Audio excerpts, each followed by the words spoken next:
Good morning, everyone. It's nice to see you all today. My name is Reverend Emily Bruce. I'm the minister of this congregation, and I want to welcome you all, whoever you are. If this is your first time here, your 1,000th or 10,000th time here, you are welcome in this space, and we're glad to see your beautiful smiling faces this morning. In a moment, Tom Agello will lead us in lighting our chalice. I just want to make a couple very brief announcements. The first is to remind you all that we have started a monthly collection for the Matthew Mission Food Pantry that's located at the UU Church in Taunton. So there's a basket in the back of the meeting house. There's another one in the parish house that has a list of what they're collecting. So anytime you come to church, and either here or the parish house, you can bring something according to that list and drop it in the basket. And then once a month, we're going to be taking our donations over to them. I think we just did that this past week. Linda, is that true? We just did our first delivery. So if you want to help make deliveries, talk to Linda. And this is a social justice effort that we're all supporting. And we might get to a point where we volunteer at the food pantry also, if there's sufficient interest. So if you're interested in helping out, talk to Linda, and thank you. That's actually the only announcement I have today, which is rare. So I'm going to enjoy it. And I'm going to invite you all to get comfortable in your seats. Uncross your legs. Your arms are crossed, uncross them. If there's any tension in your neck or your head, whatever you're feeling, whatever you brought with you into this space, it's okay to put it down for just a little while. And join me in taking a deep breath in and out. Let's do that one more time. In and out. I invite you to continue taking deep breaths and let yourself rest in this safe space of worship for the next hour with all of us. Tom will lead us in lighting our chalice. Good morning, everyone.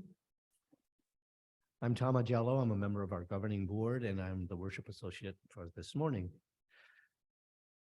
I want everyone to know that they are welcome here at First Parish. No matter who you are welcome. And this morning, we light our chalice with these words by Catherine Callahan. As the chalice is lit, let us come together into this sacred space we have created. Let the cares of the day fall away, and know that here is a place for quiet reflection, for a pause in our lives, for breathing into our true selves. Let what is said and felt here add richness to the dimensions of our lives and spiritual practices. We are strong together in community. We share the experience of being human. Let the warmth of the chalice lit during our time together connect us and carry us into the world. I invite you to rise in body or in spirit for our opening hymn, number 360. Here we have gathered.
Whew, that was a good one to start us off today.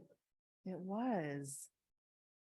As we enter into a time of prayer and meditation and silence, I invite you to join me in singing side 1 of May Love Be Your Guide. There should be a little white card in your pew. You're looking for side 1. Please join me in singing.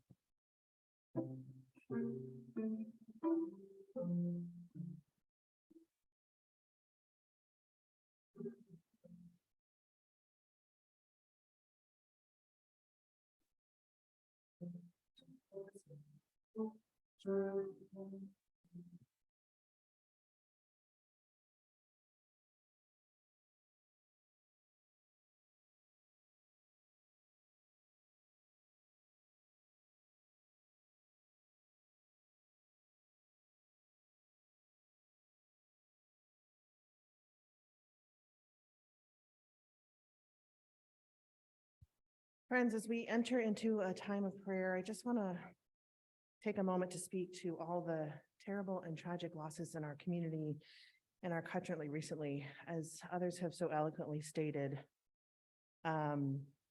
it's really hard to know how to hold this kind of sorrow. I find it hard to hold this kind of sorrow. And it feels really overwhelming. So these events, they affect all of us, whether we knew the people involved or not. It affects us as we realize that this kind of violence, this kind of loss, this kind of really deep grief can happen here in this community. So today I hold the Clancy family in Duxbury in prayer as I mourn the losses of those 3 beautiful children. I hold Tyree Nichols' family in prayer as I mourn his senseless death at the hands of the Memphis police.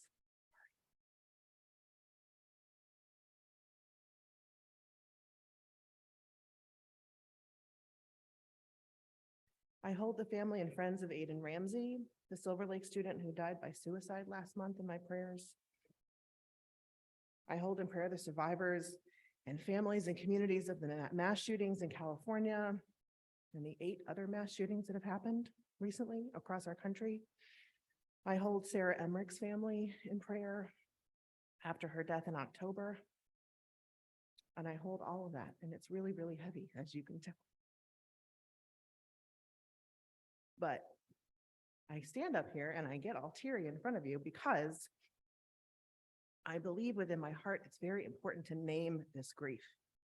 It's important for me to stand here and say to all of you that you can bring that grief into this space like I'm doing right now. You can lay it here and we can all hold it together. That's what community is about. That's why we are together, why we love each other. And that's why having a space like this, as someone, Barbara, so eloquently said, it's so important to have a place that we can come to share our grief and to hold our grief and to be held by each other. You are all very, very important to me. You're all very, very important to us. Everyone in this room is sacred and precious. And I hope you hear that, and I hope you can carry that with you today. If you're struggling with these losses, I know you are, because we all are, on top of everything else that we're struggling with. I hope you will reach out and ask for help. Ask me, ask somebody else, because we love each other, and my friends, we need each other to survive. We really, really do. And I also want to say thank you. Thank you to all of you for making it possible for me to get up here and talk about this and feel safe, for making it possible for everyone who shared this morning to talk about it and feel safe, that we can have a space to share this grief together because we are not alone in it. And the more we can hold each other, the safer we will all be and the better we will all be able to move forward. So thank you for all of that you do to make this place a place of sanctuary, of peace, and of love. And now let's all just take a deep breath together, shall we? In and out. Friends, will you pray with me? Holy One, holy love, God of many names and no name at all.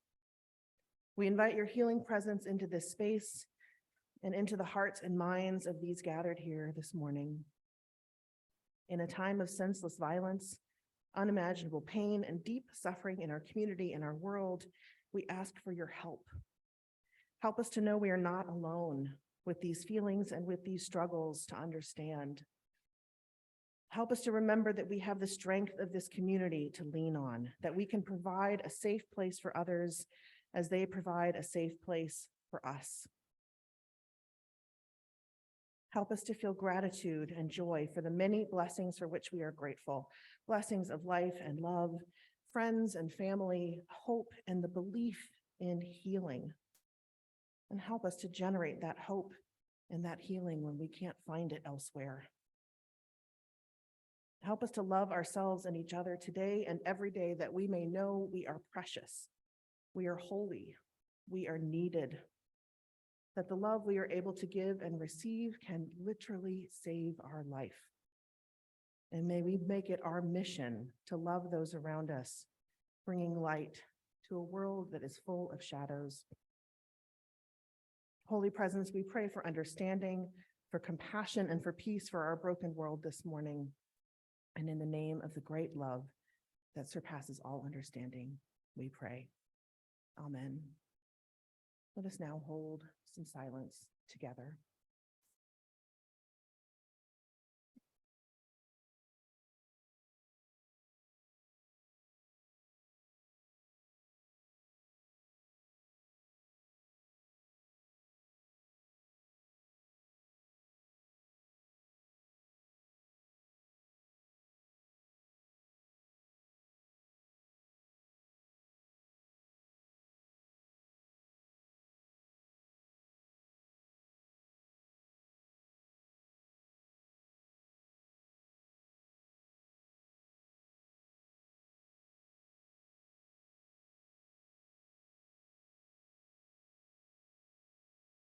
And now please join me in singing side 2 of May Love Be Your Guide.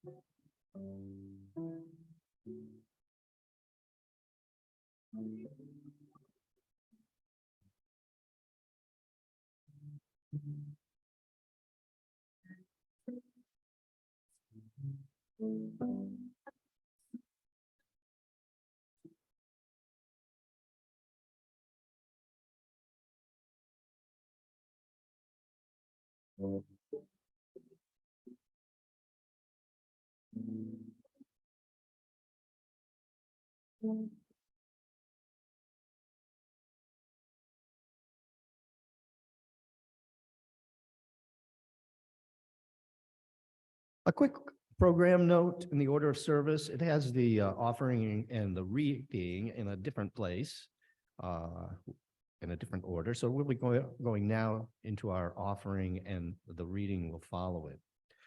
Word about the offering: when we give, we say yes to something we value.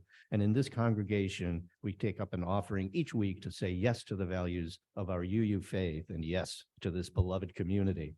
Today, our offering plate will be given to support a local fundraiser for domestic violence prevention. On October 9th, 2022, Kingston resident Sarah Emmerich was tragically killed by her husband in their home on Elm Street. Next month, on February 26th, which would have been Sarah's 46th birthday, a group of her friends will be staging a production of Eve Ensler's The Vagina Monologues to support Sarah's 6-year-old daughter, Emma, and to raise funds and awareness of domestic violence. Our Social Justice Committee has already pledged to sponsor the production at the $150 level from their budget. Everything we collect today will go towards raising that sponsorship level even higher. Please give as you are able. Today's offering will be gratefully received. Our offering anthem is No Greater Gift, written by Ruth Elaine Schramm and adapted from 1 Corinthians chapter 13.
Thank you, choir. There is no gift greater than love. Amen, amen. Much like life, that sometimes there are moments of sorrow followed by moments of joy or vice versa. Going to attempt to do a somewhat awkward transition now into our service topic today, which is communicating effectively. But as we have made space to hold a lot of grief already this morning, which I'm grateful for, thank you all for helping me hold it. I invite you now to move into a space of joy, a little bit more lighthearted learning and a little bit of fun, I hope, as we talk about effective communication. So communication, we do it right, we do it wrong, we can always learn how to do it better. Humans throughout all eras of time have had struggled to communicate with each other. So I hope you know that we're all in really good and really bad company and taking on this topic today. So in the light of the topic of effective communication, I chose a reading this morning that I think illustrates the idea of how communication can really, really be ineffective. I have to give full props to Laura Sanda for suggesting our reading this morning, a truly brilliant idea on her part. And I will be giving our reading with Tom Magello, my worship associate. Ladies and gentlemen, get ready. We give you Abbott and Costello's Who's on First?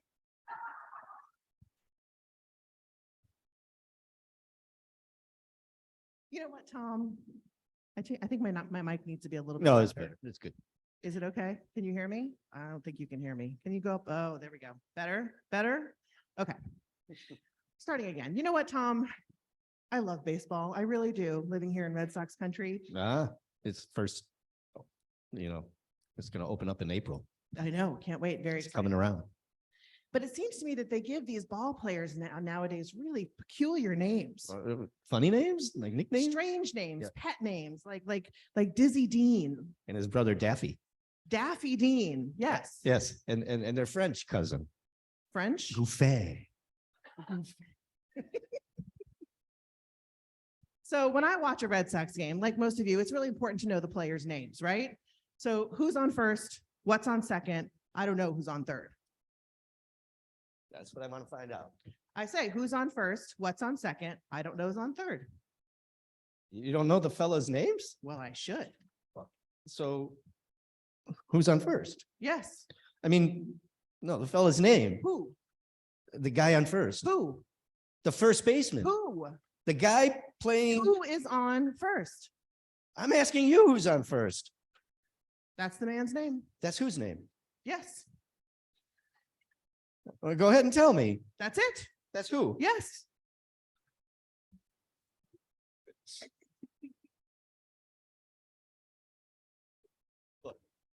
Do you have a first baseman? Certainly. Who's playing first? That's right.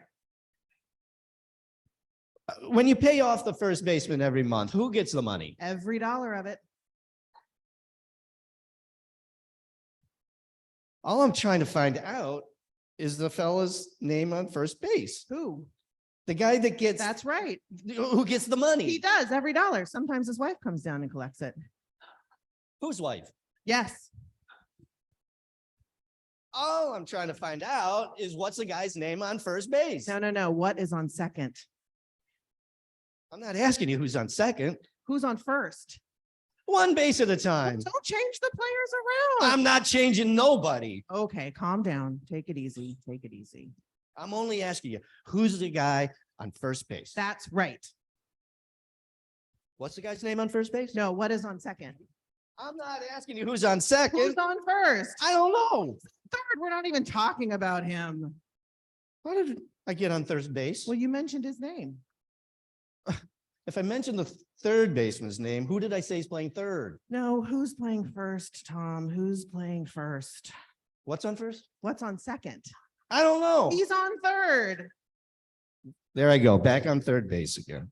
Would you just stay on third base and not go anyplace else? Okay. What do you want to know? Now, who's playing third base? Why do you keep insisting on putting who on third base? What am I putting on third? No, what is on second? Who's on second? Who's on first? I don't know. Third base.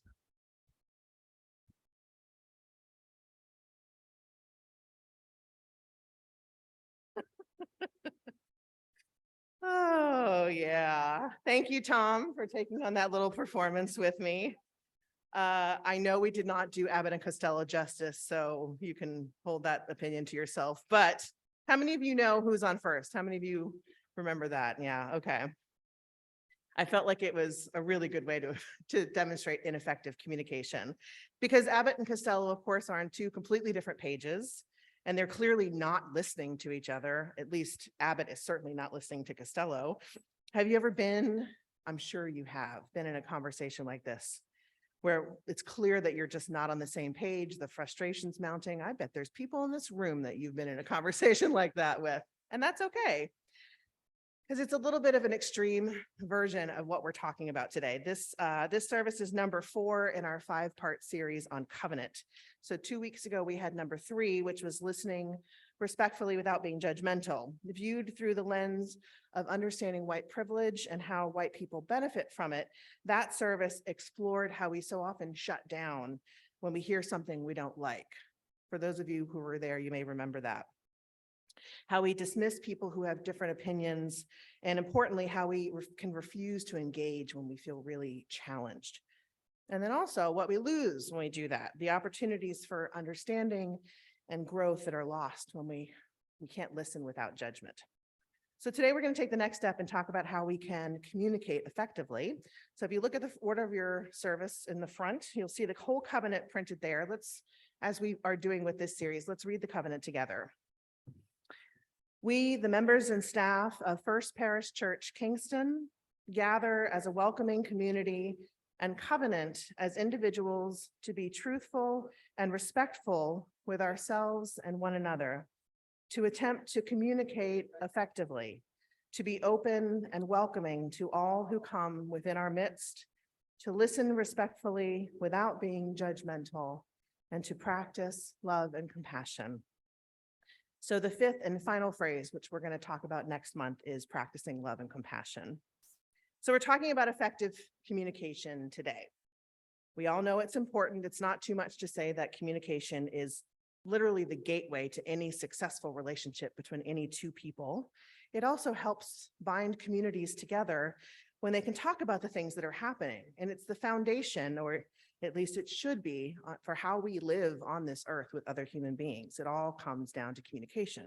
It's really that important, and I don't think anybody would argue with that. Which makes it so baffling that we're often really bad at it, right? I'm not throwing shade here, because I have a lot to learn too.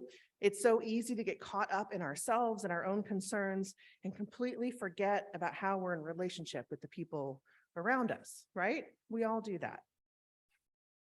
And our culture doesn't help, of course. We're bitterly divided. We're less and less able to compromise. We're stuck in this us versus them thinking a lot of the time. We can't even enjoy candy anymore without controversy. If anyone's heard of the M&M controversy, the candies, well, I'm not going to get into it, because just Google it if you want to be upset. So, but also, and this is the realm we're actually talking about today, our interpersonal communication always needs work. All of us can learn ways to communicate better with those around us. Because like I said in my last sermon about listening respectfully, we can't control the world around us. We wish we could, but we just can't. But what we can do is control the way we react to the world around us. And that has a whole lot to do with effective communication. So there's 3 main points we're going to dive into here. 1 is the importance of being present and listening. 2 is the importance of nonverbal communication. And 3 is the importance of getting proximate. And I'll talk more about that when we get there. So first, the importance of being present and listening. I have a question for you. How many of you, when you're in conversation with another person, are already starting to formulate your response in your head while they're still talking? Thank you, Ruthie, for your honesty. Thank you. How many of us are making a grocery list or another to-do list in our heads while someone's talking to us? Yeah, okay. How many of us find ourselves not listening at all, like you might not be listening right now because you're on a whole other planet of thought altogether? Yeah. Well, good news. The answer is all of you. All of you do that. We all do it. I found research that suggests we actually only retain about 25% of what we hear. I feel the urge to quiz you all on what I've said so far, but I'm afraid of the results. And especially with our culture today, we're really losing our ability to pay attention, to truly listen, because our world is louder and scarier than ever before.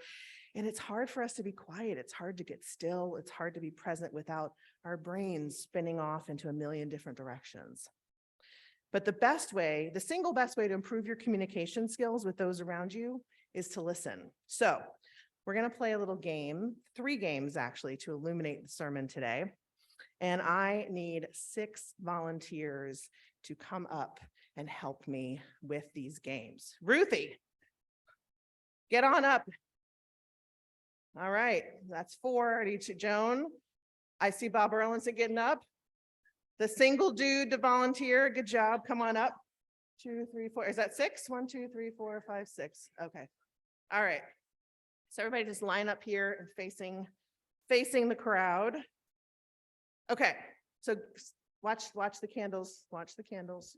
Step forward a little bit and making me nervous. Yeah, you with that scarf. Don't get near the candles. Okay. So first we're going to start with an age-old classic, the game telephone. Everybody know what the game telephone is? Does anybody not know how this game is played? Okay. So just really quickly, I'm going to give a sentence to Margie. I'm going to whisper it in her ear. She whispers it to Paula. It goes on down the line, and we see what Bob ends up hearing at the end. Here's the trick. Yeah, spread out a little bit. You're only allowed to say the sentence once. Makes it really hard. So I'm going to say it to you once, and then you say it to Paula once, and so forth and so on. All right, are we ready? All right.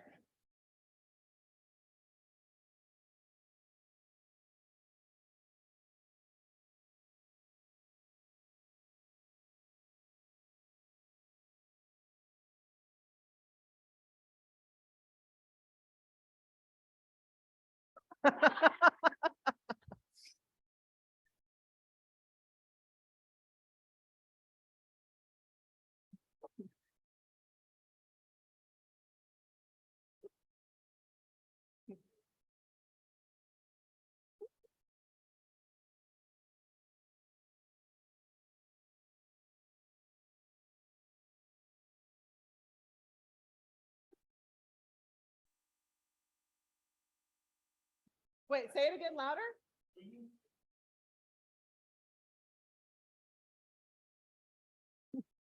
That's awesome. The sentence was, we need not think alike to love alike.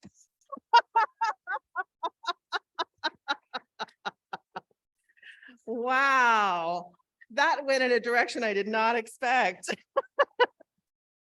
But it illustrates the point, right? How hard it is to listen and how you get a little tiny chance to pay attention. And if you don't use it, look what happens.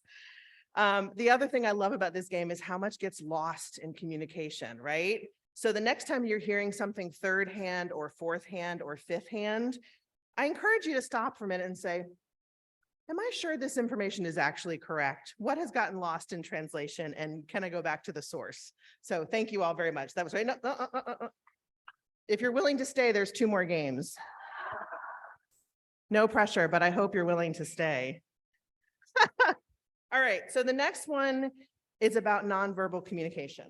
So each of you take 2 of these and look at what's printed on there. I'm going to give them time to prepare while I tell you what we're about to do.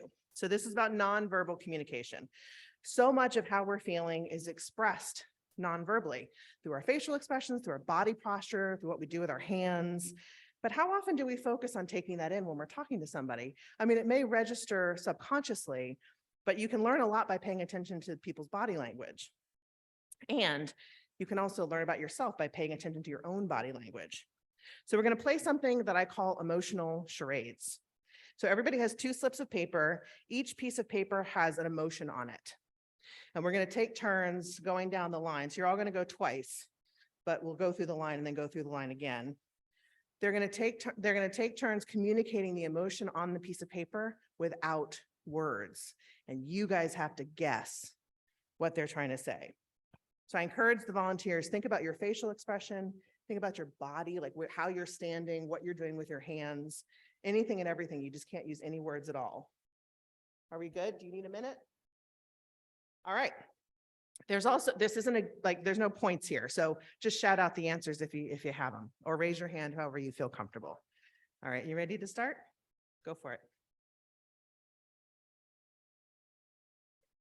Oh, well done. All right. Did everyone get that? That was dismissive. Dismissive.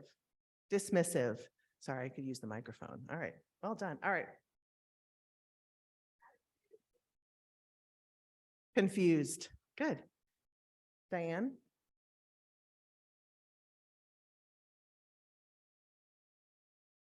Joyful. Good job. Joan?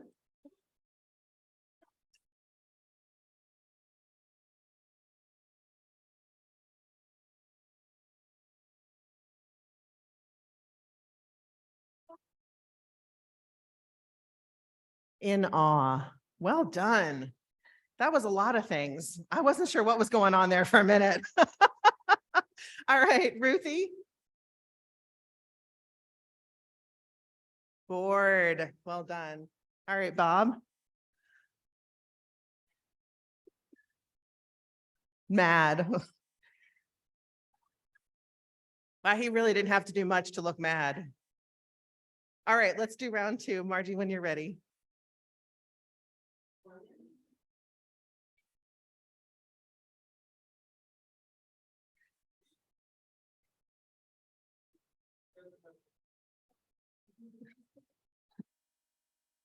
This is fun because I don't remember the words I chose.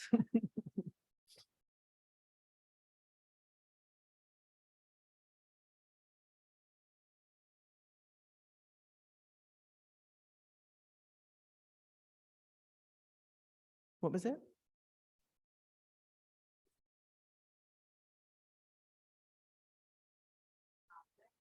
Disapproval. Yeah, close enough. Disapproval. Thank you. Oh, that was a good one.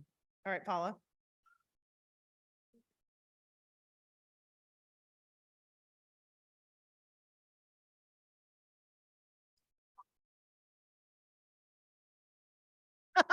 Horrified.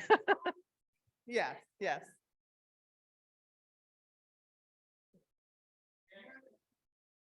Nervous. Ooh, good one.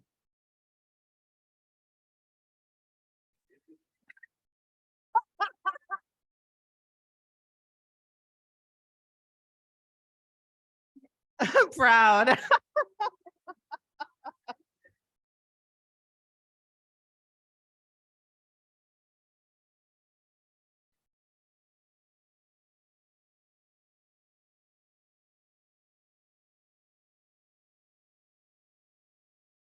Oh, guilty. Guilty. Just trying to shuffle out of the room like no one's going to notice. There you go. All right, Bob.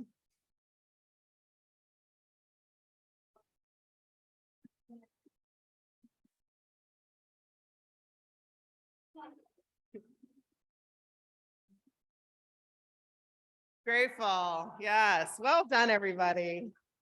Wow. Oh, wait, stay. Yeah, there's more. Stay up. Stay up. I said there's 3. We've done 2. There's one more.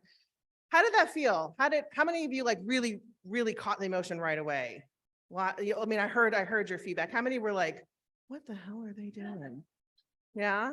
It's interesting. It's interesting. Some of us notice it better than others because the way we're wired to notice, like, physical features and the way people are, that kind of stuff. Some of us learn knowledge through hearing, some through seeing. What was it like for you guys?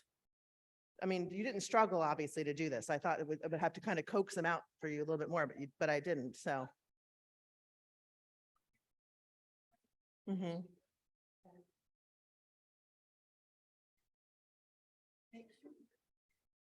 Mhm. Yeah. What's that? What's hard? Without a specific what? Oh, interesting. I didn't think about that. Yeah, without the impetus for the emotion. Well, you didn't make it look hard. It looked like it was like you stepped, for the most part, I could see you stepped right into it. Did everybody notice that? Yeah, we've got some amateur thespians here. So anything else, any other things people noticed you want to share before we move on to the next one? All right, so. Okay, here we go. So that was great.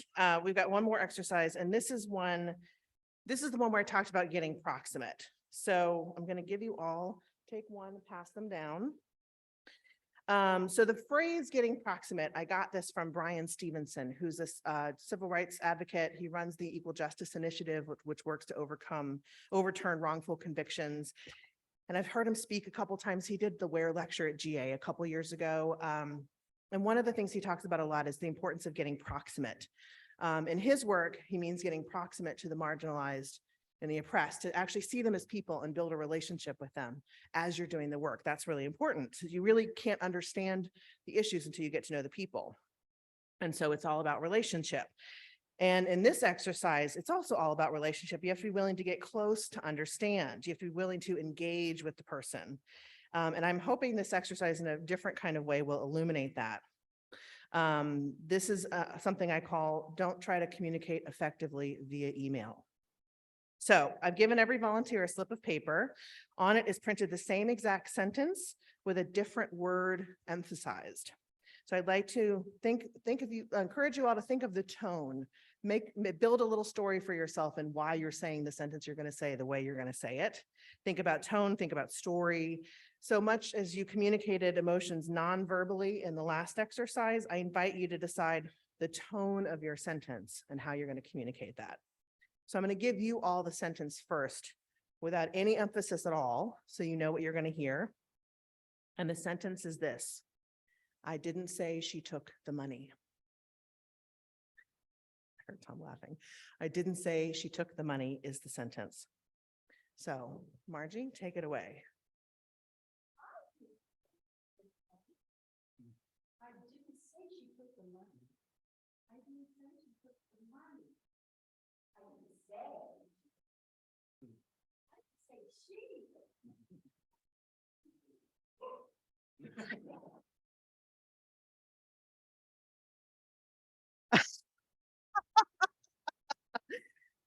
But tone is everything, right? There are 6 very different stories based on each sentence you heard, like 6 different tones, 6 different completely different interpretations. And this is the important part, none of that would have been apparent if you were reading that sentence in an email, right? How many of you have unwittingly miscommunicated your tone in an email? Everybody get their hands up. If you send an email, raise your hand because it's true. And how many of you have received emails that made you go, whoa, what the? Raise your hand if you've received an email, it's true. So that's why getting proximate is so important. Not just because the immediate lesson is there are some conversations you can't have over email, but the larger conversation is get proximate, get close to the person you want to talk to if you truly want to be understood and to understand them. That's the key. You have to talk to people. It's all about relationship. There's no communication if there's not a relationship, and there's no relationship if there's not communication. So that's the lesson of this last exercise, is that tone matters, like hugely matters, and we often don't think about it. And we're often understood and misunderstood and misunderstand others because of communication failures like that one. So thank you, volunteers. Let's give them a round of applause.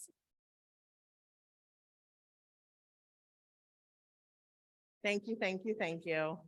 So I want to just close by saying the greatest gift that we can give another person is to honor their humanity. And one of the best ways to honor another person's humanity is to listen to them, to open our hearts to them so we can hear them and that they can hear us. That's what communication is all about. And that's really what I want you to take home with you today. So Thank you again to our volunteers, and I invite you all to join me in our closing hymn. Please rise in body or in spirit. It's hymn number 1029, Love Knocks and Waits for Us to Hear.